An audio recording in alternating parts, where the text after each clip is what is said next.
23 de agosto de 2021. Vou começar a falar agora sobre normas gerais em matéria de direito tributário. Tá? Pessoal, então, recordando aí a aula passada, né, nós vimos que existem 5 principais diretrizes, né, do sistema constitucional tributário, né? Nós temos a primeira diretriz, que é quando a Constituição estabelece o arquétipo dos tributos, né? Estabelece o regime jurídico dos tributos e nos fornece elementos tanto para conceituar tributo quanto para classificar os tributos em espécie. Ok?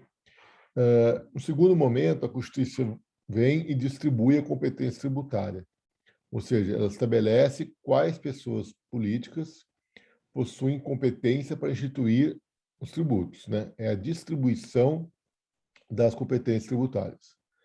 Depois, vemos as imunidades tributárias, ou seja, a Constituição ela proíbe que as pessoas políticas, né, instituam tributos sobre determinadas situações, sobre determinadas pessoas, por uma razão específica. E isso é denominado de imunidade tributária. E depois nós temos os princípios constitucionais tributários, que nós vamos ver adiante, né, no curso. Quando eu falo de imunidade ou de princípios constitucionais tributários, eu estou falando de limites constitucionais ao poder tributário. Tá, ok? Por último, nós vimos que no sistema constitucional tributário, né, a matéria tributária ela é inserida no rol de disciplinas sujeitas à legislação concorrente. Ou seja, neste caso, a União poderá editar normas gerais em matéria de direito tributário, normas gerais essas que deverão ser obedecidas por todas as pessoas políticas e que possuem hierarquia, né, são hierarquicamente superiores às leis tributárias constituídas pelas pessoas políticas, tá ok? Bom, no nosso curso, tá?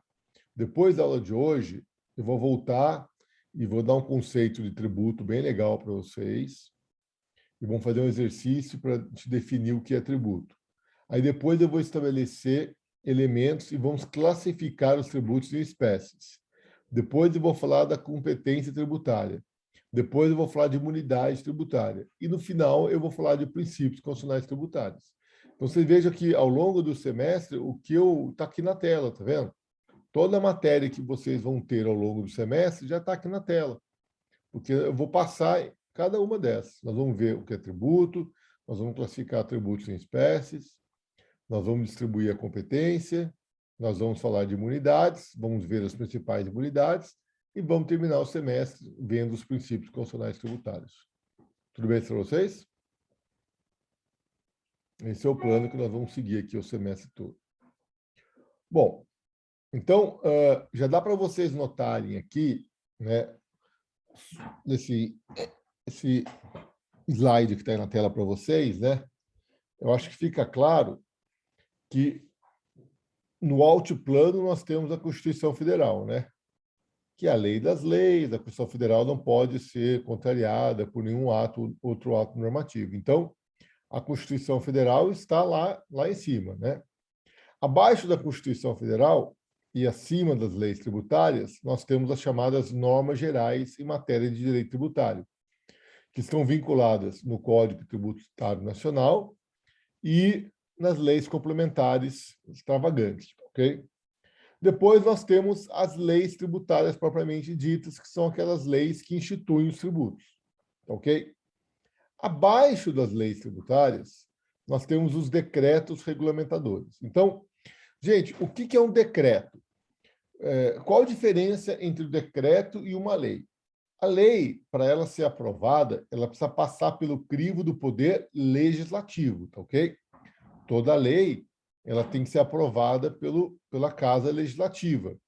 Congresso Nacional, no caso das leis da União, Assembleias Legislativas, no caso das leis estaduais, Câmara Distrital, no caso do Distrito Federal, e câmaras municipais, no caso dos municípios. Então, não tem lei que não seja aprovada pelo Poder Legislativo.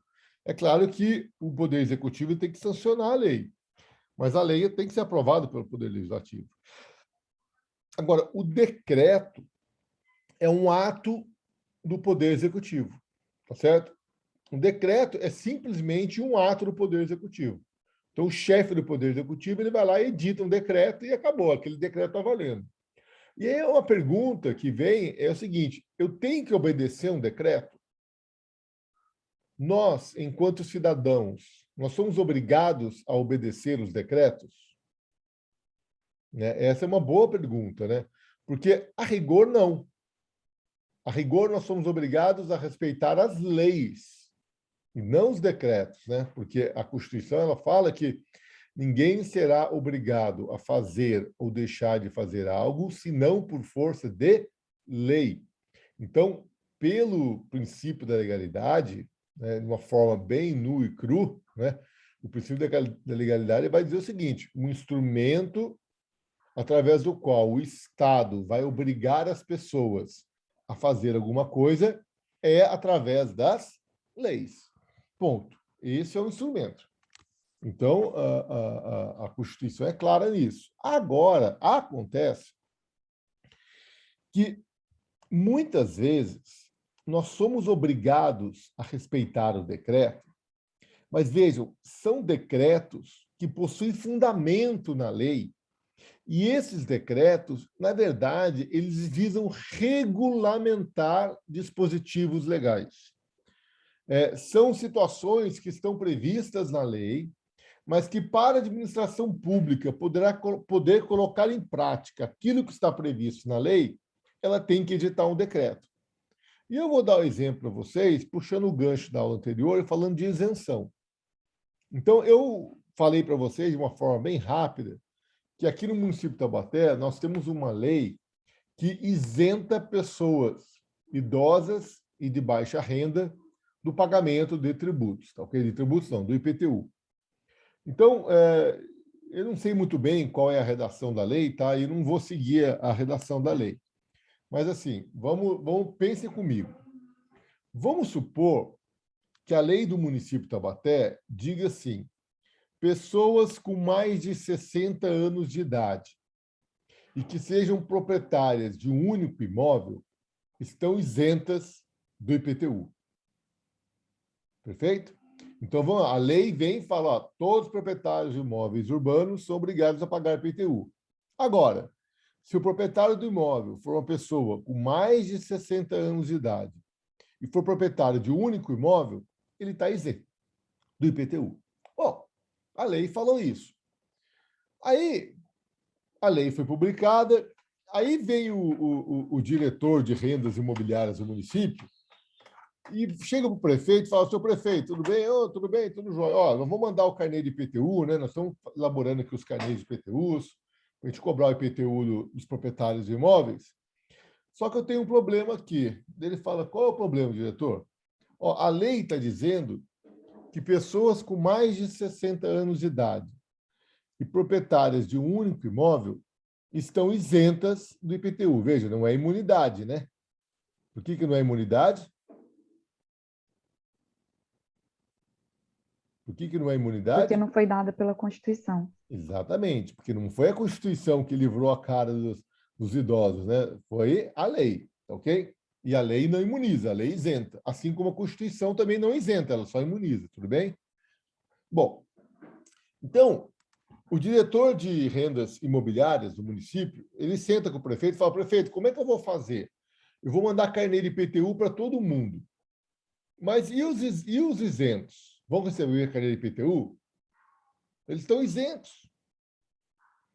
O prefeito fala, poxa vida, como que nós vamos saber quem tem mais de 60 anos de idade e é proprietário de um único imóvel? Percebe? Aí, o prefeito, o que ele faz? Ele edita um decreto regulamentador.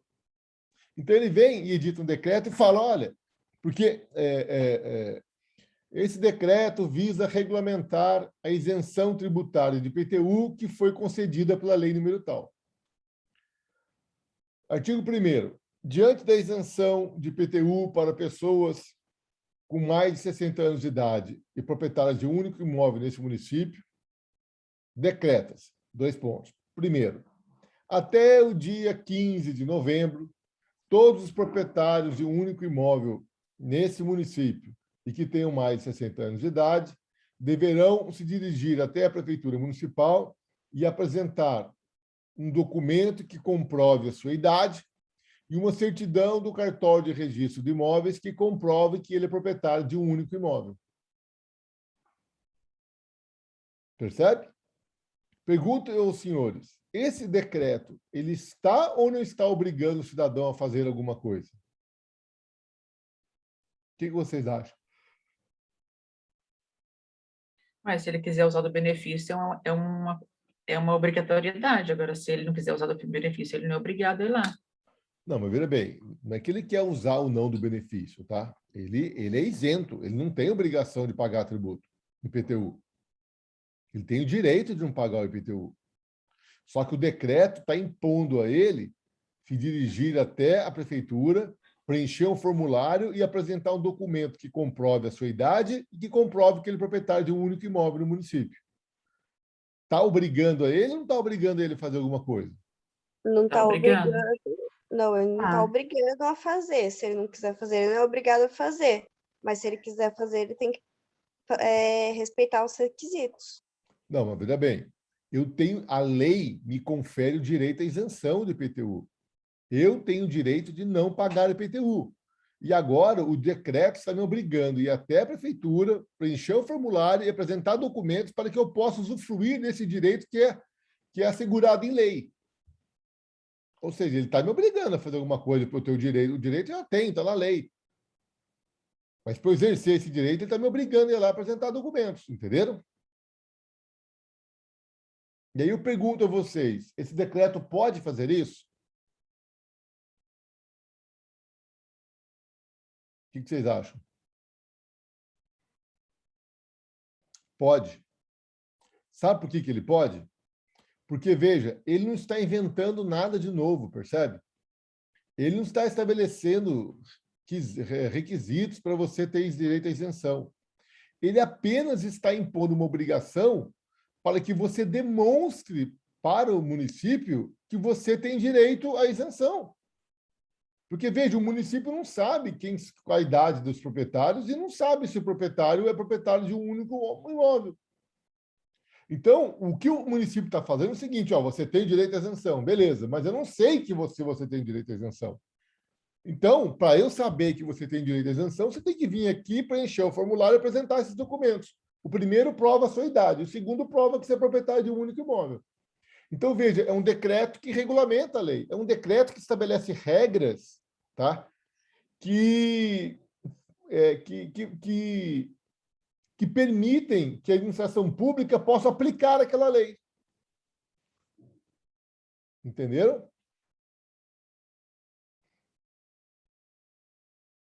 Agora, vamos imaginar que esse decreto ele fala o seguinte: olha, para você ter direito à isenção do IPTU, você tem que vir aqui apresentar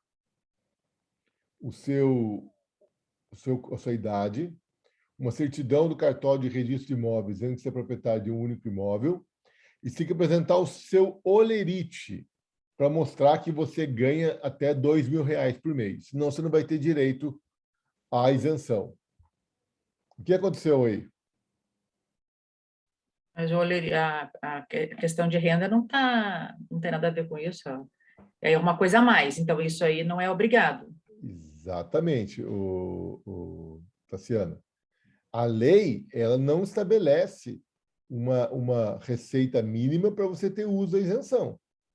A lei não fala que você tem que ganhar até R$ 2.000. Quem está falando isso é o decreto. Ou seja, o decreto está impondo uma condição que não está prevista na lei para você ter direito à isenção. Aí não pode. Percebe? Aí, nesse ponto, o decreto ele é ilegal. Porque o decreto não pode inovar no ordenamento jurídico. O que o decreto pode fazer é estabelecer regras para dar fiel cumprimento à lei. Entenderam?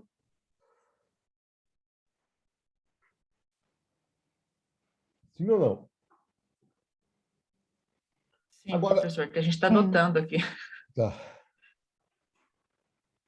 Então, eu não quero aqui, gente, cair na discussão com vocês dos decretos da pandemia, tá? Porque nós vimos que a pandemia da Covid-19, né, que é uma questão de saúde pública, uma questão sanitária, né, vários decretos foram expedidos aí, seja pelo presidente da República, seja pelos governadores do estado, seja pelos prefeitos dos municípios, né, decretos que eles têm fundamento em lei, né, porque a lei prevê a edição desses decretos para adotar medidas que visem assegurar a saúde pública, tá ok? Só que foram decretos pesadíssimos, né, que mandaram fechar o comércio, que proibiu o exercício da atividade econômica, né? Muito se discutiu sobre a legalidade desses decretos, tá ok? E muito ainda se discutirá sobre a legalidade desses decretos. Inclusive também porque muitos desses decretos estabelecem sanções, né, para o caso de descumprimento. Então, tem comerciante sendo autuado, aí, sendo multado em R$ 1.000, R$ 2.000, R$ 5.000, né, por força de um decreto. Isso me parece que está indo longe demais, percebe? Eu acho que estabelecer um decreto, né, tudo bem, mas o cara levar uma multa, né, de R$ 5.000 por força de um decreto, eu penso que a ilegalidade dessa multa é bastante defensável, tá? Não sei como que o Poder Judiciário vai se posicionar, né, tendo em vista que foi um momento excepcional, mas eu penso que o decreto não pode fazer isso, tá?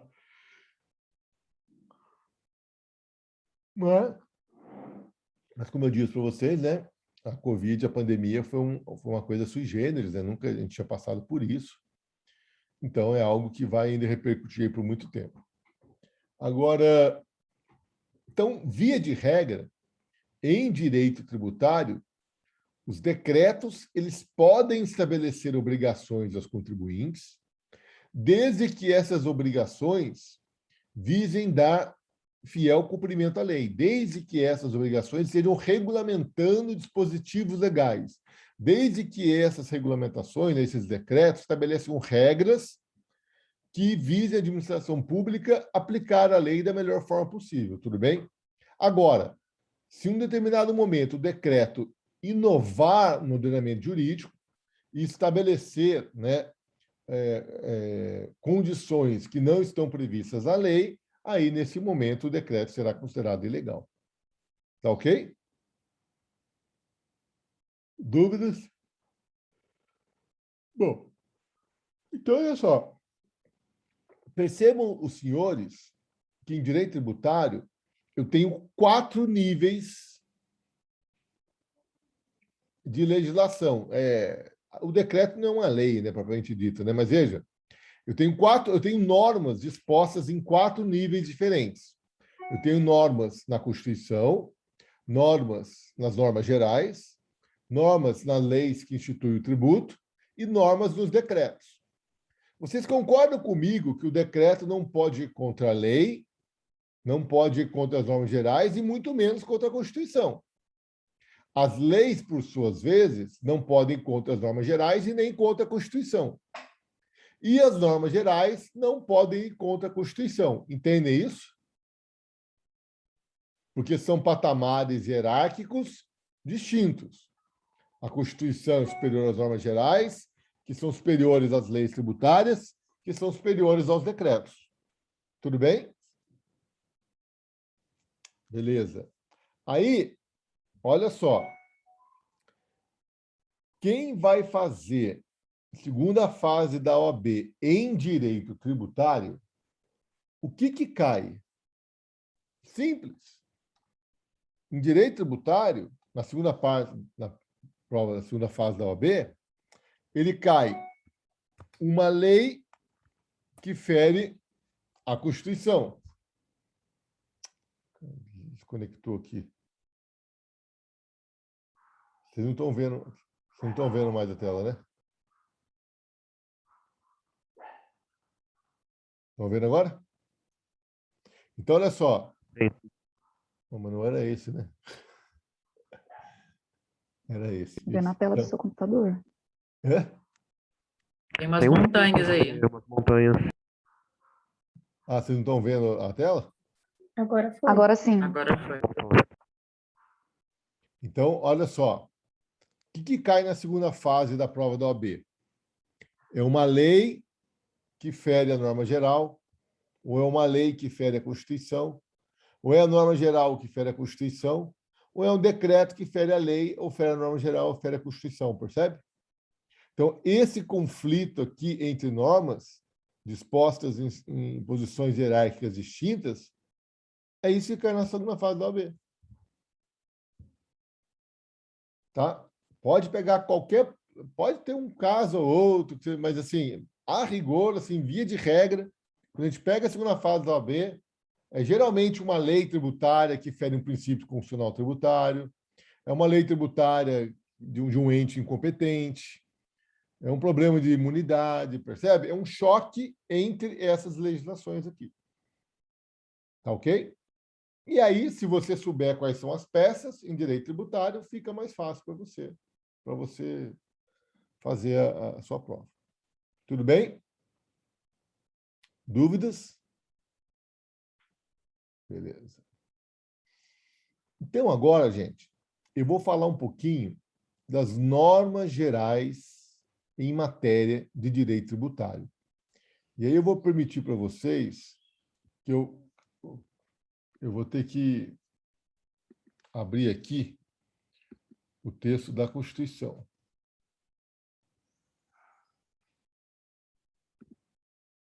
Tá?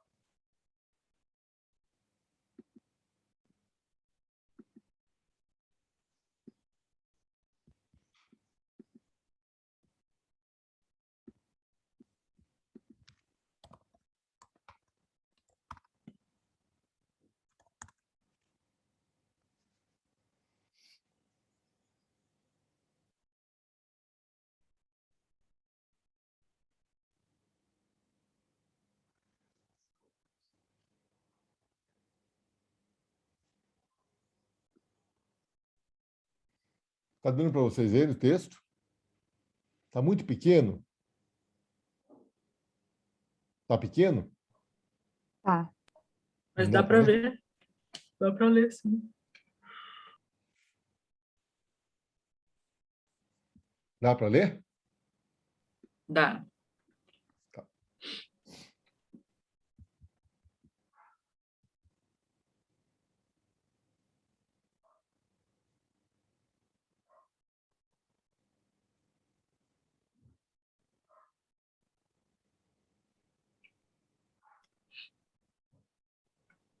Tá, beleza. Então, olha só. Eu fechei o outro, né?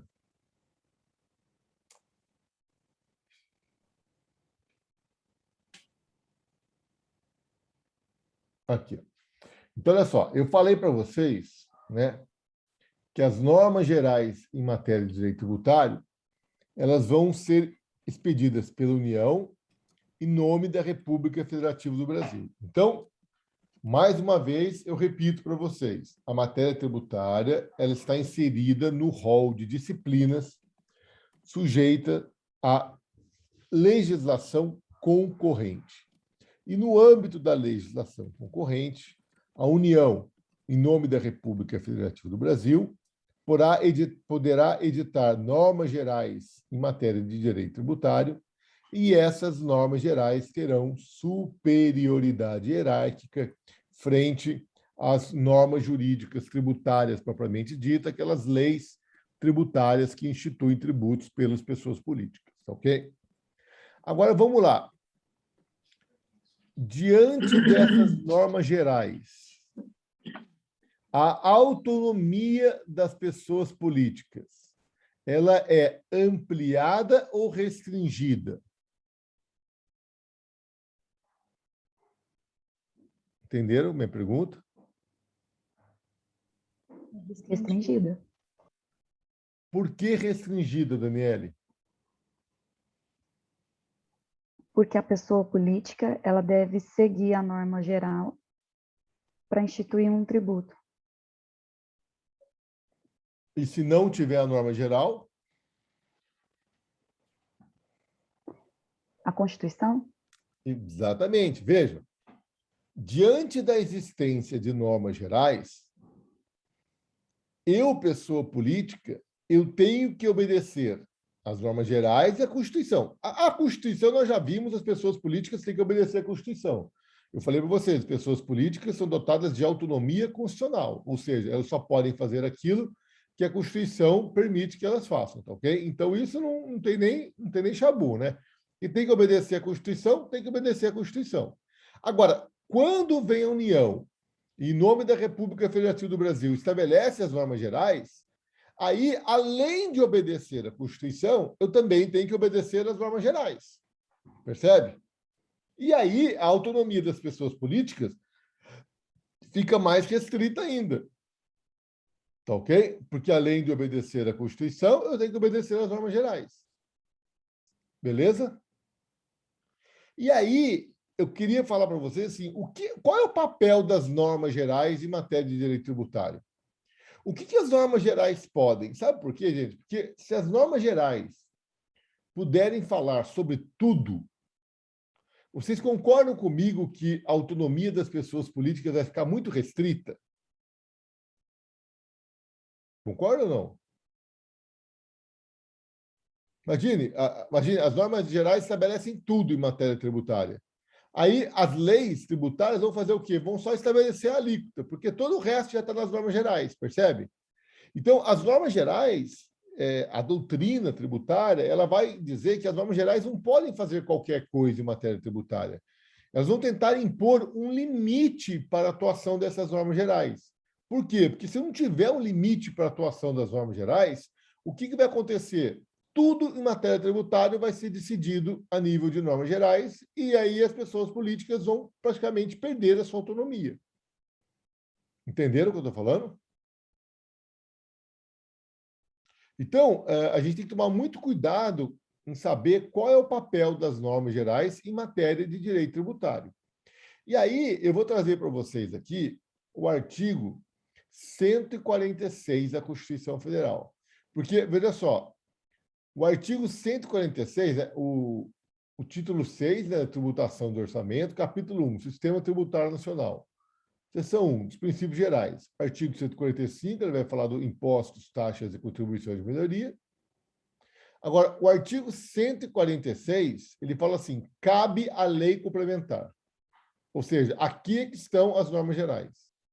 Então, aqui, ó, cabe a lei complementar. 1, dispor sobre conflitos de competência em matéria tributária entre a União, os estados, o Distrito Federal e os municípios. Opa! Aí o André, lembra, André, que você perguntou para mim? Sim. Se poderia ter conflitos entre as pessoas políticas? Pode. Então, gente, eu penso que todos vocês aí estão em casas ou apartamentos, né? Existe alguma dúvida de que essas casas, esses apartamentos onde vocês estão, são imóveis urbanos? Não, né? Tem alguém aqui que está numa fazenda? Então, o que é uma fazenda, né? É uma propriedade de terra muito maior do que o imóvel urbano, né? Ele tem pasto, tem plantação e tem a casa sede. Então, pode ser que tenha alguém aqui que esteja assistindo aula dentro de uma casa sede de uma fazenda. Mas é uma fazenda, tem pasto, tem gado, tem galinha, tem porco, tem, percebe? Tem plantação. Alguém tem dúvida de que a fazenda é um imóvel rural? Não. Aliás, esse é o conceito, né? O que é o imóvel urbano? São casas, apartamentos, né? Pontos comerciais, galpões industriais, são imóveis urbanos. O que é o imóvel rural? É uma fazenda, né? As fazendas são imóvel chácara, é imóvel rural, né? É onde a propriedade é maior do que na cidade, né? E é onde eu tenho mato, né? Tenho pasto, tenho plantação, etc, etc. Eu também tenho casa na fazenda, né? Mas, veja, a casa é um elemento da fazenda, né? Na cidade, a casa é tudo, percebe? Então, quando eu olho para uma casa, quando eu olho para uma fazenda, eu não tenho dúvida nenhuma de que um é imóvel urbano e o outro é imóvel rural, tudo bem? Agora, gente, e aquela chácarazinha que fica no limite urbano do município. Nunca vocês foram nessa chácara? Não tem umas chácaras que ficam assim na redondeza da cidade? Vocês já viram isso? Já. E aí, aquilo lá é imóvel urbano ou imóvel rural? Boa pergunta. Boa pergunta, né? Quando eu era moleque, tinha um amigo meu que morava numa casa que ficava lá no Areão. Era uma casa grande, tinha um monte de bicho, tinha um lago, né? Tinha até uma proteçãozinha lá no fundo da casa. Aquilo lá era imóvel urbano ou rural? Percebe? Difícil, né? Era uma casa. Como eu morava na minha, meu amigo morava na dele, mas aquela tinha, né? E ficava no subúrbio da cidade. Que o Areão, naquela época, não é o Areão que tem hoje, que tem, né? O Areão hoje cresceu muito. Naquela época eram só chácaras. Tinha uma chácara, tinha um campo de futebol, tá? Então, veja só.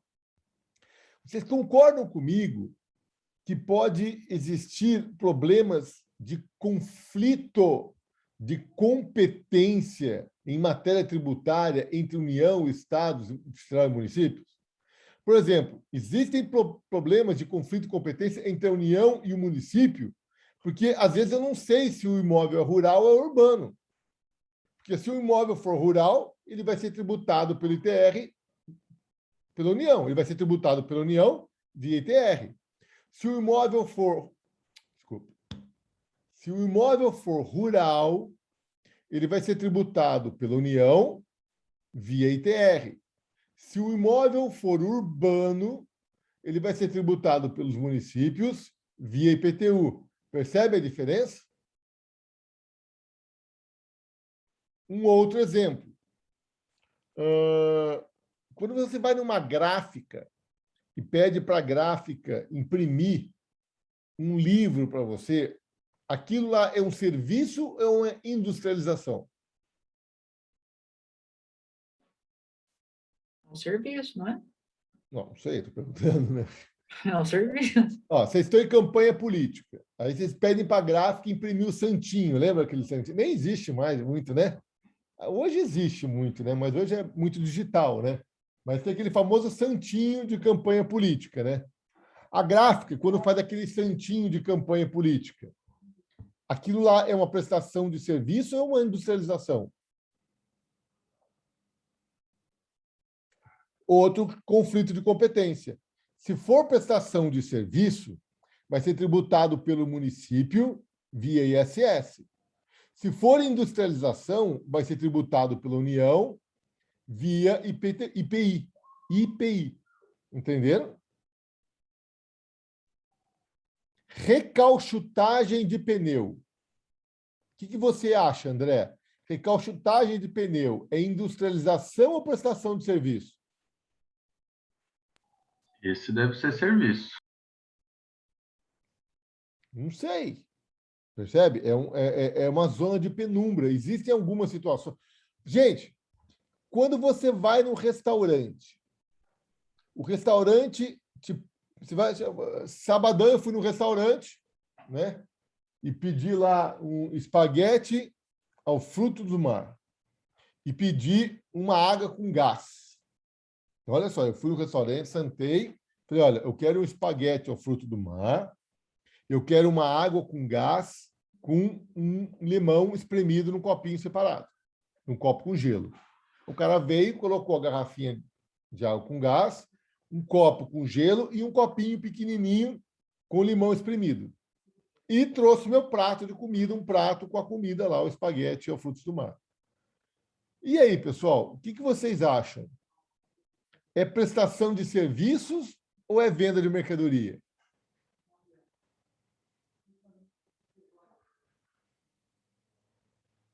Porque, veja, se for venda de mercadoria, vai ser tributado pelos estados via ISS.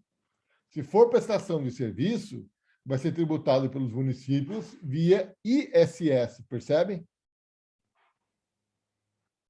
E eu ousaria dizer que ali tem os dois, né? Porque a água com gás foi o restaurante que fez? Não. Água com gás, o restaurante comprou e está revendendo para mim. Então, na água com gás é revenda de mercadoria. Agora, e o prato de comida? Que o prato foi produzido para mim, percebe? O restaurante comprou os ingredientes, montou o prato, cozinhou e me entregou para eu comer, percebe? Ali eu já tenho venda, né? Porque todos os ingredientes estão montados ali no prato, mas tem a prestação de serviço. E fora o garçom, né? Que veio trazer comida para mim na mesa, né? Me serviu, né? Então, vocês vejam que é misto, né? Então, não dá para você dizer, né? Tem coisas que você bate, olha e fala, prestação de serviço. Tem coisa que você bate, olha e fala, isso aqui é compra e venda, não tem dúvida. Mas tem coisa que você bate, olha e fala, pô, agora não sei. Eu estou numa zona de penumbra entre os dois. E aí eu preciso ter normas que vão disciplinar esse possível conflito de competência entre as pessoas políticas. E esse é um papel preponderante das normas gerais. Tudo bem? Então, quando eu falo em normas gerais em matéria de direito tributário, eu vou dizer que as normas gerais, elas dispõem sobre conflitos de competência em matéria tributária entre a União, os estados, o Distrito Federal e os municípios. E aí, à guisa de exemplo, eu vou trazer aqui para vocês o artigo 32, tá? Do Código Tributário Nacional. Olha só. O imposto de competência dos municípios sobre a propriedade predial territorial urbana tem como fato gerador a propriedade, domínio útil ou a posse do bem imóvel por natureza ou possessão física, como definido na lei civil, localizado na zona urbana do município. Parágrafo 1º. Para os efeitos deste imposto, entende-se como zona urbana a definida em lei municipal, observado o requisito mínimo da existência de melhoramentos urbanos, né, indicados em pelo menos 2 dos incisos seguintes, construídos ou mantidos pelo poder público. 1. Meio-fio ou calçamento, com canalização de água pluvial, abastecimento de água, sistema de esgoto sanitário, rede de iluminação pública, escola primária ou posto de saúde a uma distância de 3 quilômetros. Então, vejam, para ser considerado imóvel urbano, tá? Eu tenho que ter melhoramentos,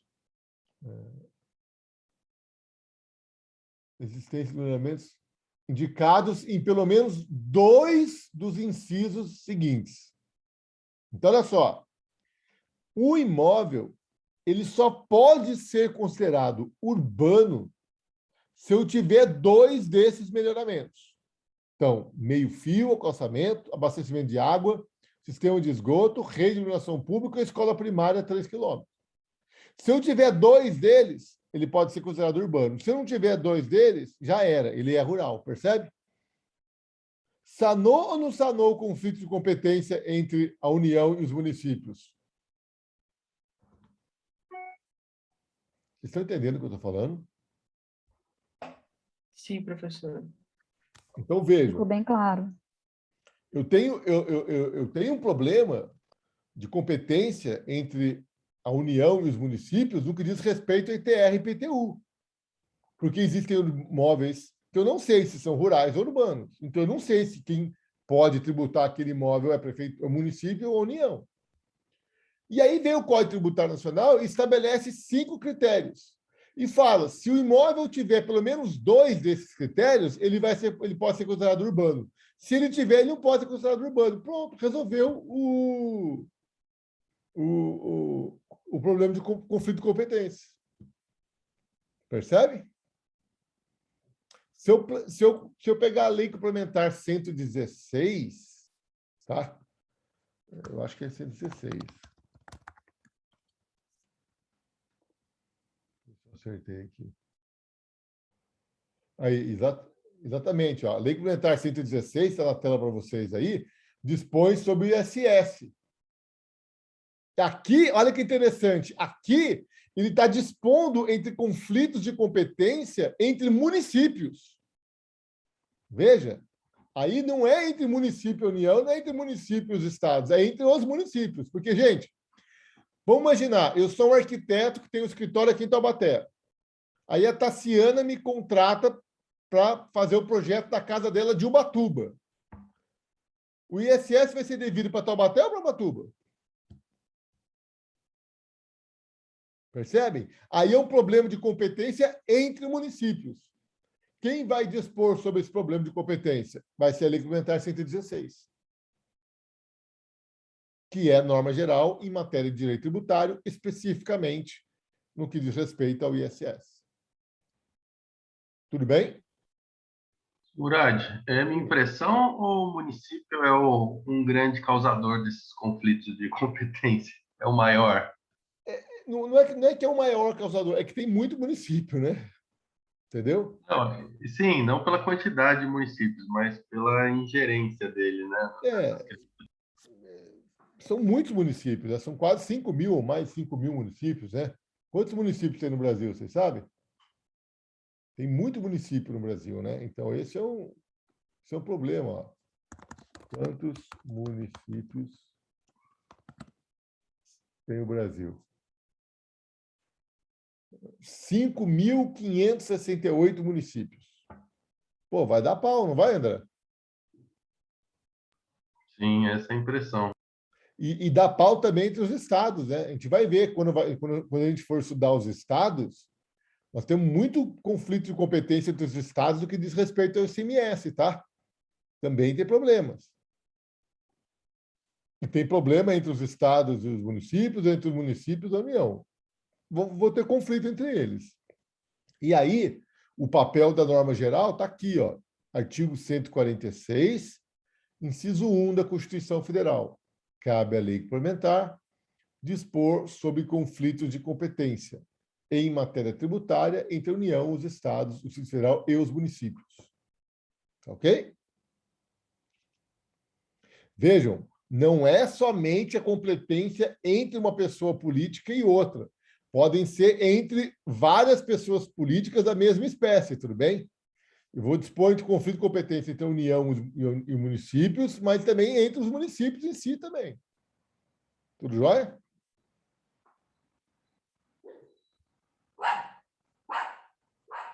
Beleza? Ok. Beleza. 2. Regular as limitações constitucionais ao poder de tributar. Gente, o que são mesmo as limitações constitucionais ao poder de tributar?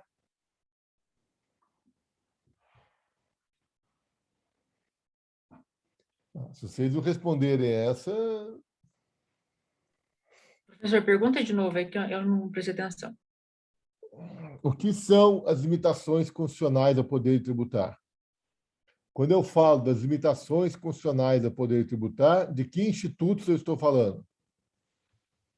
Imunidade e os princípios. Eu estou falando da imunidade tributária e dos princípios constitucionais tributários, tudo bem? Lembram-se disso? Pô, acabei de explicar isso para vocês, né? Fazem alguns minutos, né? Está aqui, ó. Os limites constitucionais ao poder de tributar englobam as imunidades tributárias e os princípios constitucionais tributários. Ok? Então, olha só, a Constituição, no inciso 2 do artigo 146, ela diz que cabe à lei complementar, ou seja, cabe à norma geral em matéria de direito tributário, regular as limitações constitucionais ao poder de tributar. Então, eu vou dar um exemplo para vocês aqui, para vocês entenderem. Gente, vocês sabiam que entidade de ensino e assistência social sem fins lucrativos são imunes a impostos? Vamos lá.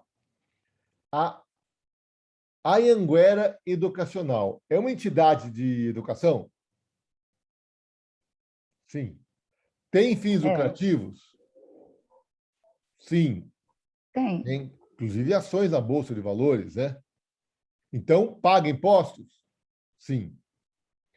Agora, a Universidade de Taubaté, Unital, ela tem fins lucrativos?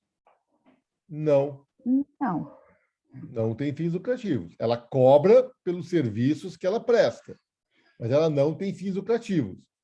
Agora, vou perguntar para vocês, o que significa dizer que uma pessoa tem fins lucrativos ou não? O que é isso, ter fins lucrativos? Percebe? É um problema, não é? Como que quando eu digo que uma entidade de ensino não tem fins lucrativos, o que eu estou querendo dizer, gente?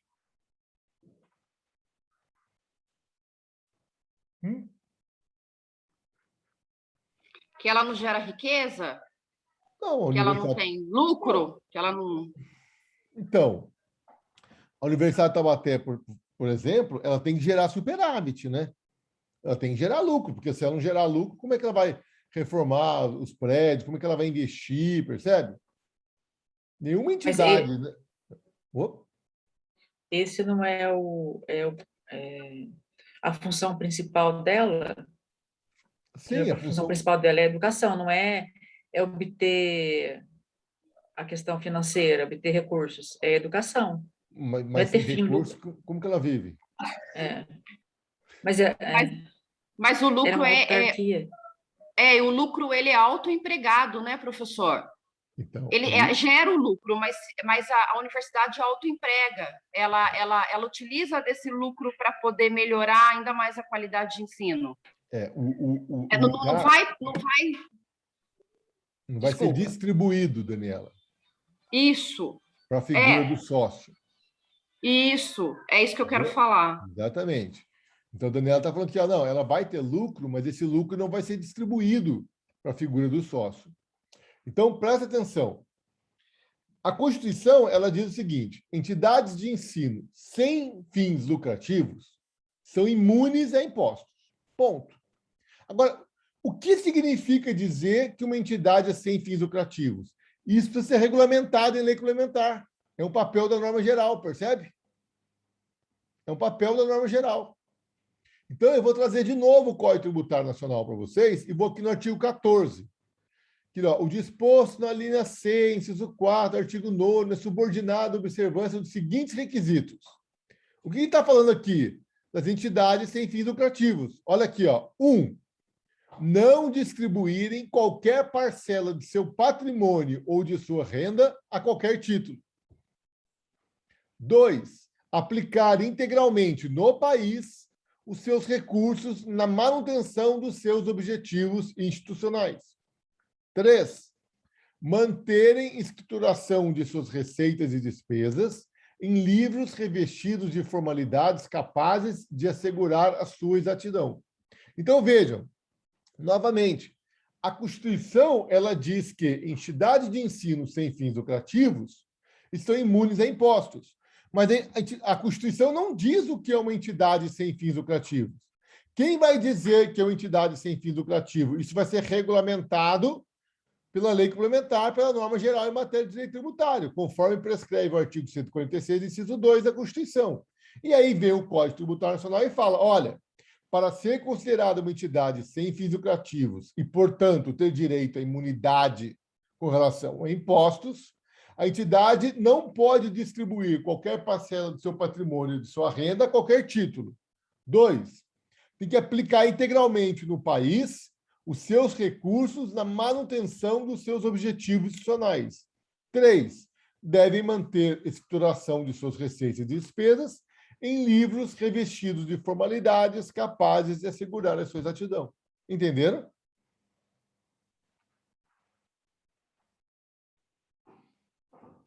Daniele?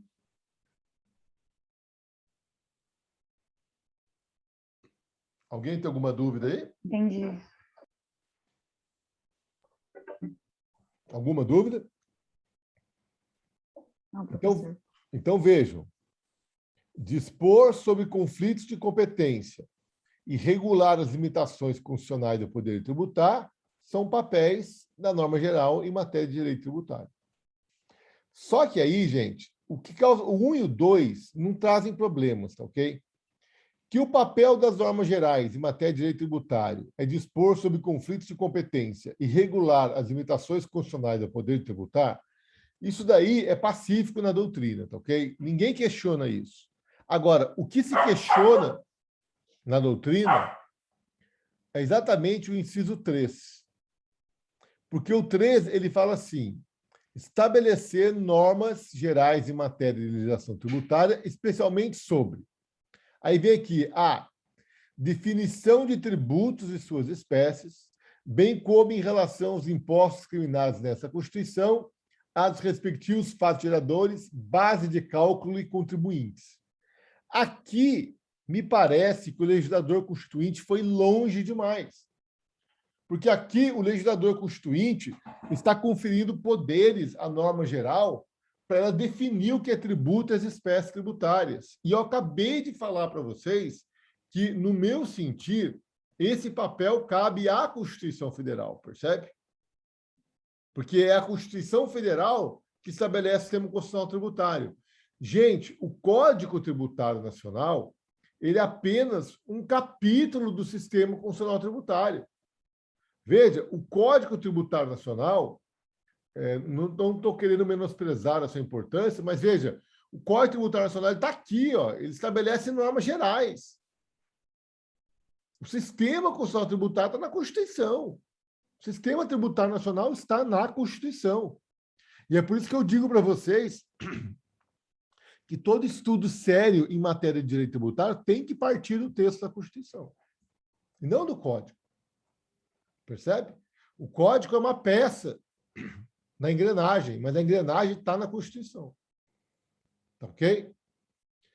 Só que aqui vem a Constituição e fala que compete à norma geral, né, definir tributos às espécies. Isso aqui é muito perigoso. Bem como, em relação aos impostos criminais nessa Constituição, estabelecer os fatos geradores, as bases de cálculos e os contribuintes.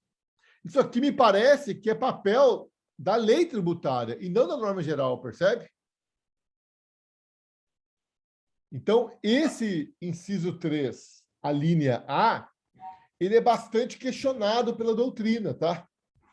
A doutrina, ela faz severas críticas a esse dispositivo, dizendo que esse dispositivo confere às normas gerais um papel disciplinador muito amplo, que reduz em demasia a autonomia das pessoas políticas. E que não pode ser assim. Entenderam isso ou não?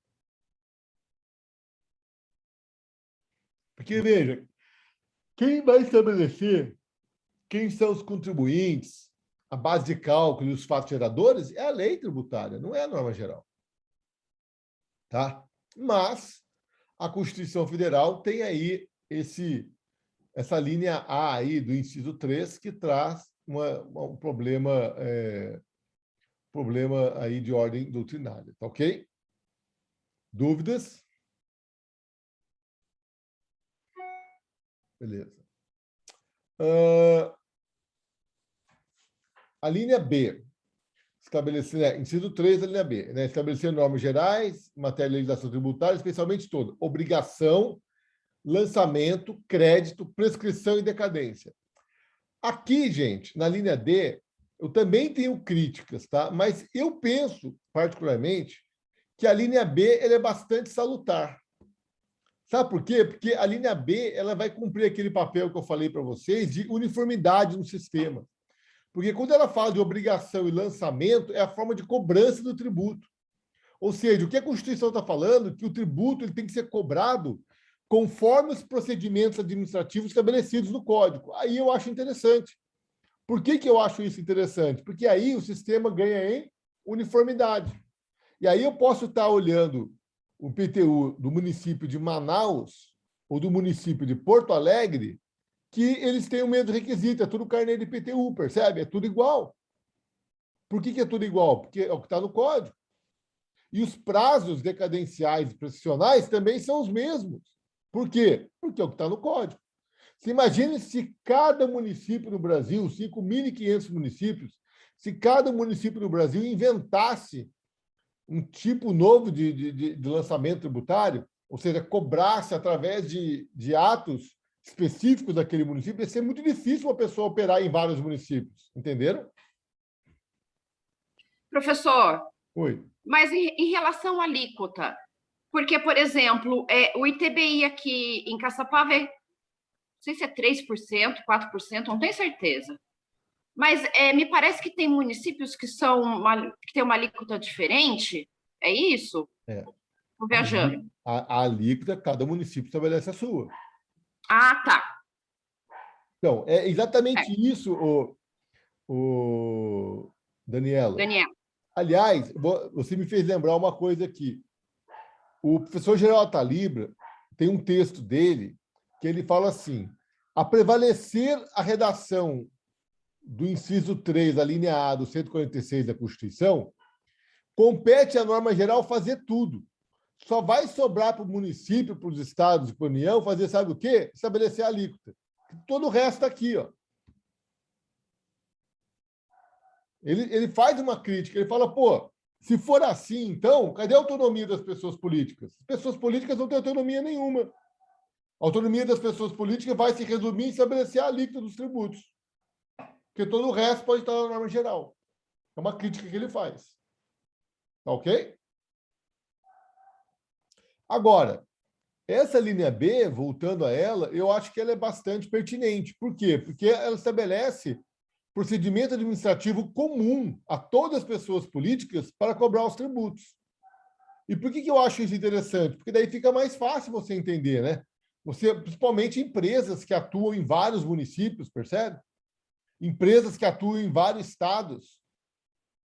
E olha, eu vou dizer para você, mesmo diante da norma geral, é difícil, tá? Empresas que atuam em vários estados, cada estado tem a sua particularidade, cada estado tem o seu negocinho que dificulta a vida dessas empresas.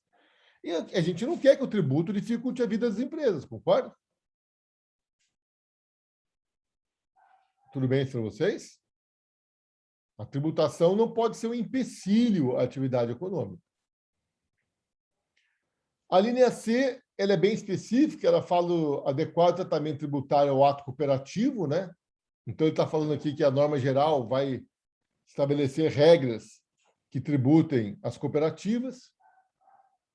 E o D, gente, ela foi incluída, essa linha D aqui foi incluída por uma emenda à Constituição, tá ok? E essa linha aqui, ela fala do Simples Nacional, né? Definição de tratamento diferenciado e favorecido para as empresas de micro e para as empresas de pequeno porte.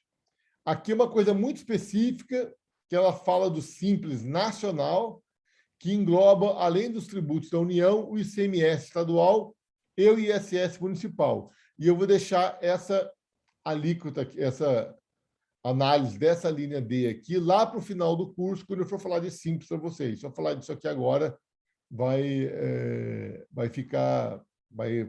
mexer na cabeça de vocês. Eu não quero isso agora. Tudo bem? Alguma dúvida? Então, preste atenção.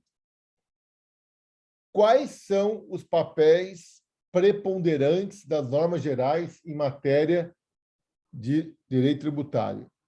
Dispor sobre conflitos de competência, regulamentar as limitações constitucionais do poder tributar e estabelecer normas gerais que dizem respeito aos tributos, às obrigações, o lançamento, o crédito, dar um adequado tratamento tributário aos atos cooperativos e criar o Simples Nacional. O Simples Nacional, gente, é uma forma simplificada de tributos que reúnem vários tributos num só, tá? Eu não quero falar muito sobre ele agora, eu quero deixar para depois. Mas o Simples Nacional é o seguinte, é ter a união de vários tributos. Em vez da empresa pagar imposto de renda, contribuição social, PIS, COFINS, não, ele vai lá e paga uma coisa só, que é chamado de Simples. E, com isso, quita todos os demais. Tudo bem?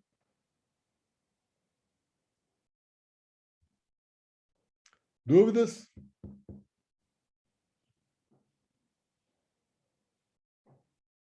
Alguma dúvida? Beleza. Não, professor. Pessoal, são 15 para as 10, mas assim, o que eu tinha para falar de normas gerais é isso. Agora eu tenho que entrar e falar de tributo para vocês, tá? Falar o que é o tributo. Eu vou começar agora falando alguma coisinha para vocês e volto na aula que vem para ficar, porque eu não gosto dessa aula picada, tá bom? Como a gente tem aí uns 15 minutinhos, eu vou falar para vocês rapidamente e o que eu falar hoje para vocês eu vou repetir na aula que vem, tá?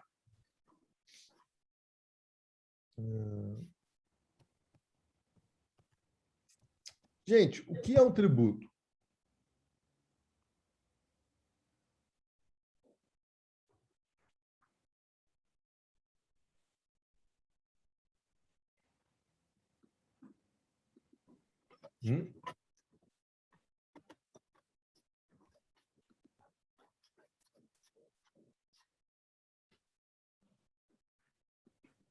O que é um tributo, gente?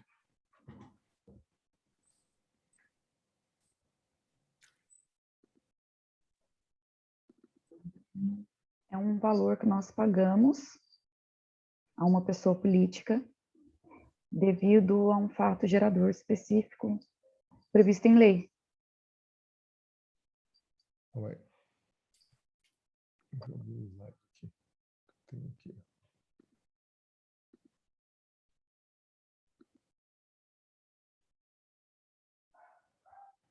Esse aqui.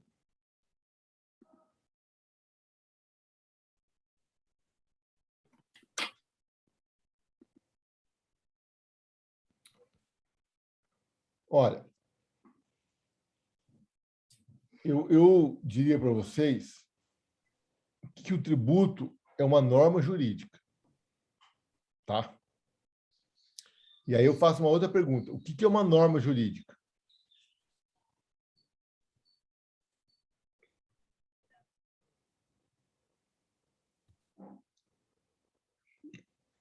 Vocês não acham estranho que vocês, estando no 7º semestre de Direito, e quando eu pergunto para vocês o que é uma norma jurídica, vocês ficam todos calados?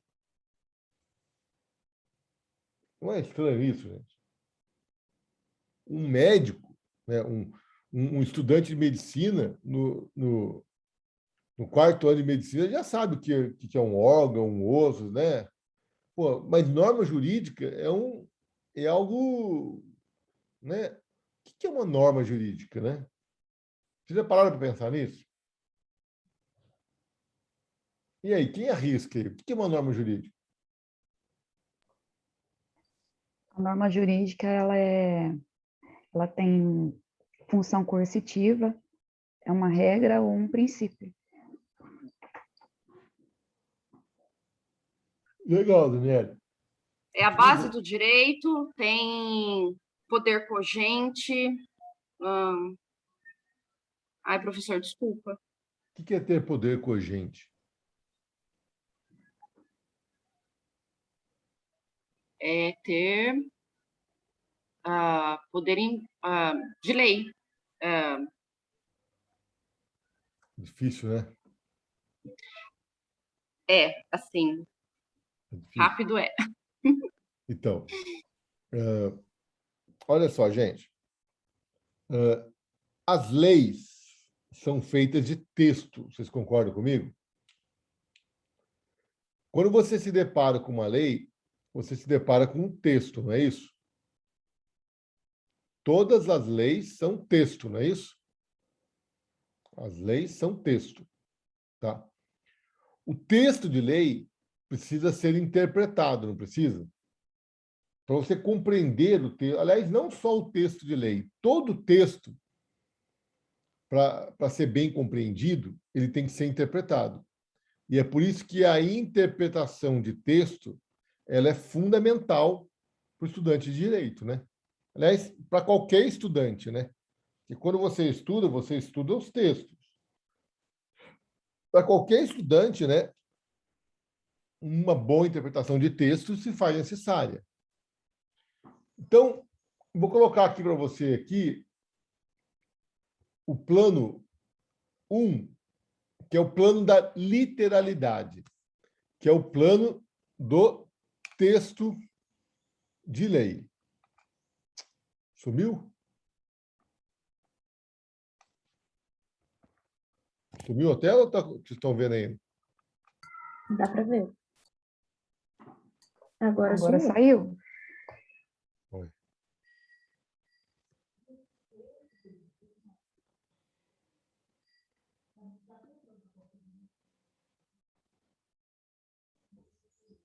Voltou?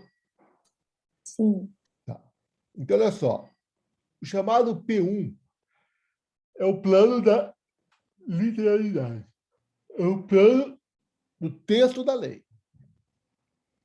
Eu me deparo com o texto da lei e, para eu compreender o que está escrito naquele texto de lei, eu tenho que fazer uma atividade de interpretação. Eu vou interpretar aquele texto de lei e, a partir da interpretação daquele texto de lei, eu vou criar sentido para o texto. Eu vou construir um sentido para o texto a partir da interpretação de um texto de lei. Gente, eu abstraio o sentido da lei do texto ou eu construo o sentido da lei a partir do texto? Entenderam a minha pergunta? O que vocês acham?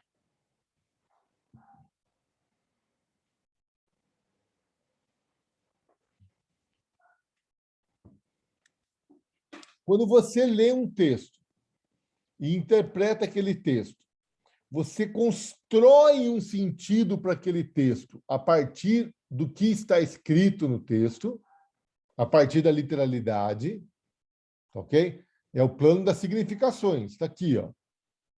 O plano da literalidade plano da literalidade é o texto nu e cru.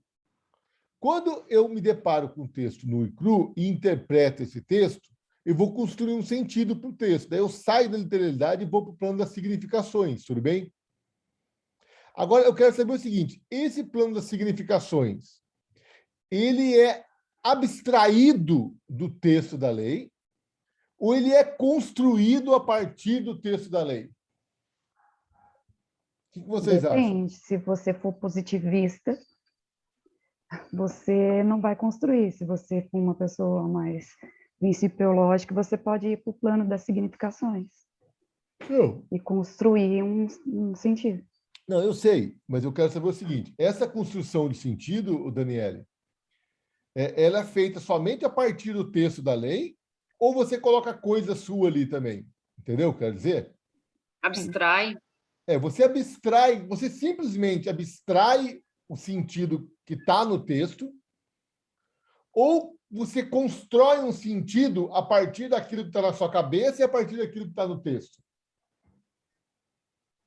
Entendeu onde eu quero chegar? Se você for uma pessoa mais voltada para o principiológico, você vai construir a partir da sua cabeça, dos seus valores. Se você for uma pessoa mais literal, mais positivista, você vai ao pé da letra.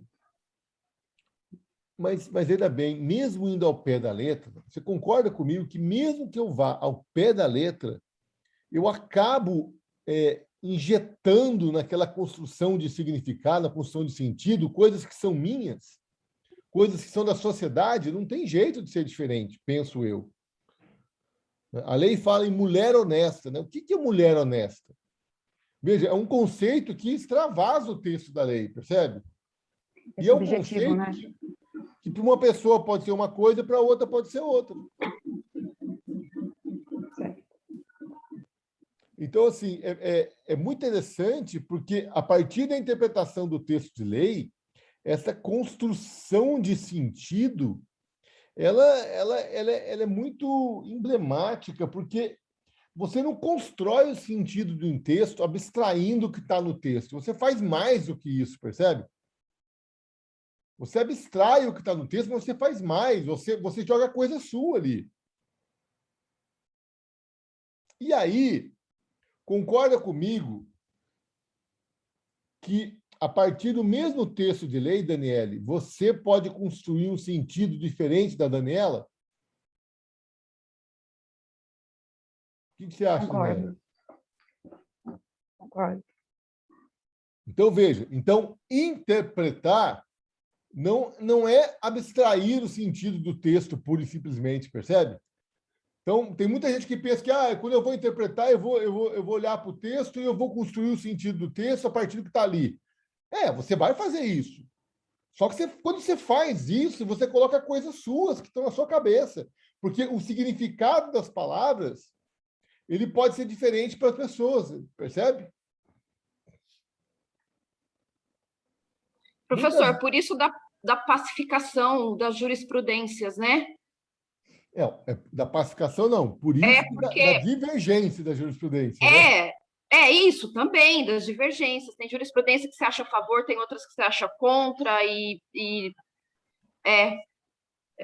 justamente por isso mesmo. Professor, a mutação constitucional entraria nesse exemplo ou não? Então, vamos lá. Gente, quantos códigos civis nós temos no Brasil?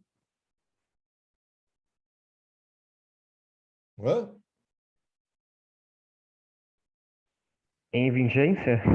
Em vigência. Um. Sim. Agora, quantos juízes aplicando esse Código Civil nós temos no nosso país? Milhares. Percebe? Eu acho que nós não temos 1 milhão de juízes, né? Mas acho que milhares nós temos, concordam? Então, vejam, são milhares de juízes aplicando um Código Civil. Você acha que esses milhares de juízes interpretam o Código Civil da mesma forma? Claro que não. Claro que não. E aí, o que acontece? Porque, veja só, quando um juiz de direito vai julgar um processo, ele tem que, primeiro, interpretar o Código Civil. Olha só, ele vai construir a norma jurídica a partir da interpretação do Código Civil e vai aplicar essa norma jurídica que ele construiu ao caso concreto. Concorda comigo? Agora, um outro juiz, ele pode interpretar o Código Civil de forma diferente. E aí ele vai aplicar de forma diferente, porque ele construiu uma norma diferente. Entenderam? E aí nós vamos ter decisões judiciais antagônicas. Ou seja, decisões judiciais divergentes. Juízes entendendo assim, juízes entendendo assado. E aí o que vai acontecer? Aí vai surgir a necessidade da pacificação da jurisprudência dos tribunais, que eu acho que é isso que a Daniela se referia. Porque, veja, na medida em que eu tenho diversos juízes, inúmeros juízes, aplicando a lei ao caso concreto, a mesma lei, e proferindo decisões antagônicas e divergentes, eu preciso unificar, porque senão, sabe o que vai acontecer? Eu vou ficar na mão dos juízes, concorda? Aí o seu cliente vai entrar no seu escritório, vai perguntar, doutor, eu tenho ou não tenho razão? Sabe o que você vai responder para ele? Depende do juiz que analisar o seu processo. Tudo bem? E a mutação constitucional, que o Eric se reportou, nada mais é do que uma mudança no significado da lei, sem mudar o texto, Eric. A mutação constitucional é quando o Supremo Tribunal Federal ele analisa e interpreta a Constituição e cria uma norma. Nós vamos ver que a norma ela é fruto da criação da interpretação do texto da lei. E aí, num determinado momento, o Supremo muda de entendimento sem que eu tenha alteração de texto. Entenderam? Certo, Hélio? É Denis, professor. Denis, desculpa. Eu sou ruim de nome, viu, cara? Desculpa. Hein, Denis? Correto. Tá? Por exemplo, uma pessoa condenada, ela pode começar a cumprir pena após condenação em segunda instância ou não?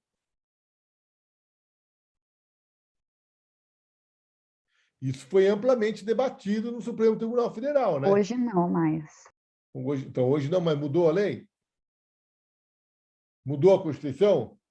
Não, mudou a interpretação. Mudou a interpretação do Supremo. Isso chama mutação constitucional. Ok? Bom, mas continuando aqui o nosso slide, então, o P1, o plano 1 é o da literalidade, é o plano do texto da lei.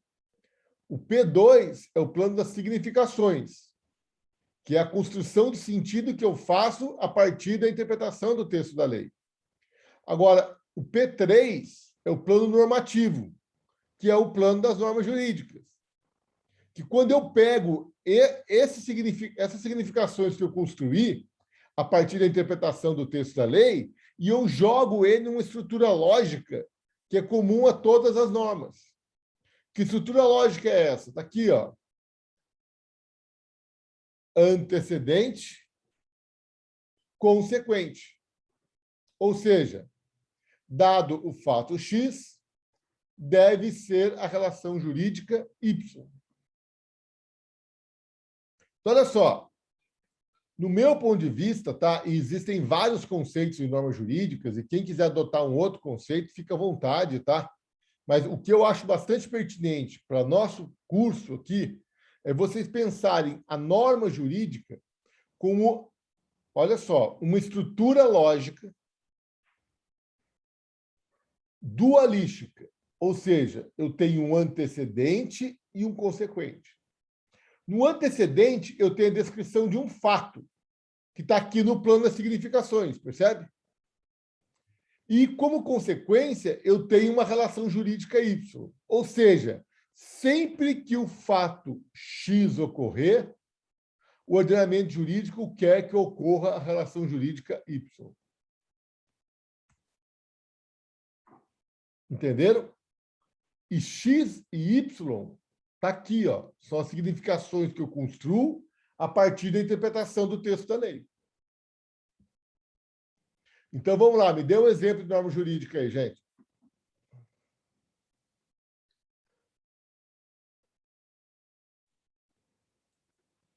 Vamos? Dado o fato de eu ter o imóvel, devo pagar um IPTU, imposto de IPTU? Perfeito. Dado o fato que eu sou proprietário de um imóvel urbano, né, Denis? Não é qualquer imóvel, certo? Dado o fato que eu sou proprietário de um imóvel urbano, eu tenho a obrigação, deve ser que eu pague o IPTU. Vamos sair do direito tributário, vamos para outros ramos do direito. Quem daria um exemplo aí? Dado o fato que eu contratei uma pessoa para trabalhar para mim, eu sou obrigado a pagar 13º salário. Dado o fato que eu degradei o meio ambiente, eu devo recuperá-lo. Dado o fato que eu causei prejuízo a uma pessoa, eu devo indenizá-la. Dado o fato que eu passei de sinal vermelho, eu tenho que ser punido com uma multa. Percebe?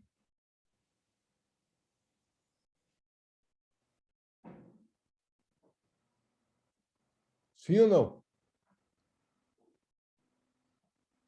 Sim. Então, olha só.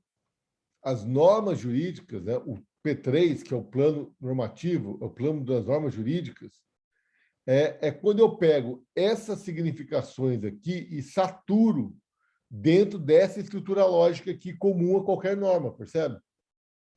Sempre quando eu interpreto o texto da lei, eu falo, opa, se acontecer esse fato, deve ser aquela relação jurídica, então eu estou diante de uma norma jurídica. O problema é que essa construção de sentido é feita pelo intérprete. E como são muitos intérpretes, é perfeitamente possível que intérpretes diferentes construam sentidos diferentes, mesmo partindo do mesmo texto de lei.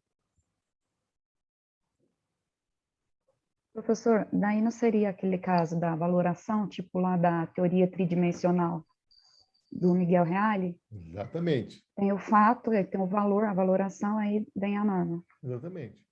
Eu pego o fato, eu vou valorar o fato, né? Se o fato for desejável, né, eu vou obrigar a fazer. Se o fato for indesejável, eu vou proibir. Percebe? Vou punir. Eu vou voltar a falar mais nisso com vocês na aula que vem. Tá bom?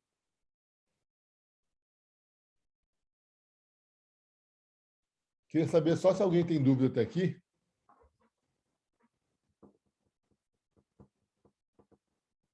Vamos prosseguir mais um pouquinho, né?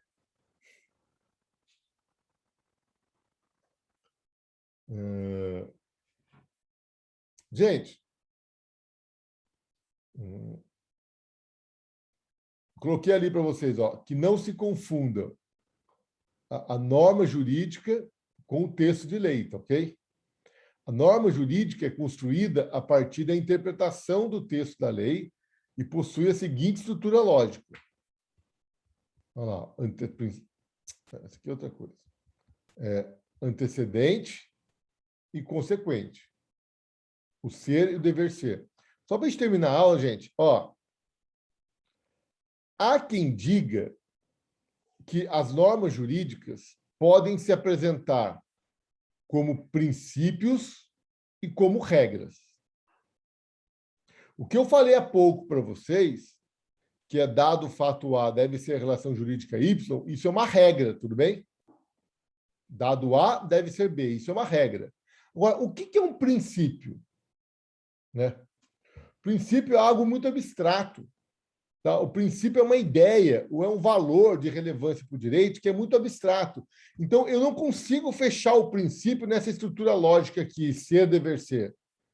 Por exemplo, princípio da igualdade. Dá para construir uma regra jurídica a partir do princípio da igualdade? Não, dá para construir várias. Veja, o princípio da igualdade é uma ideia, é um valor muito, muito importante. O princípio da justiça, tá? O princípio da segurança jurídica. São valores muito importantes para o direito, e como eles são tão importantes para o direito, então eu não consigo reduzir ele a uma simples regra. Por isso que nós chamamos de princípio, tá?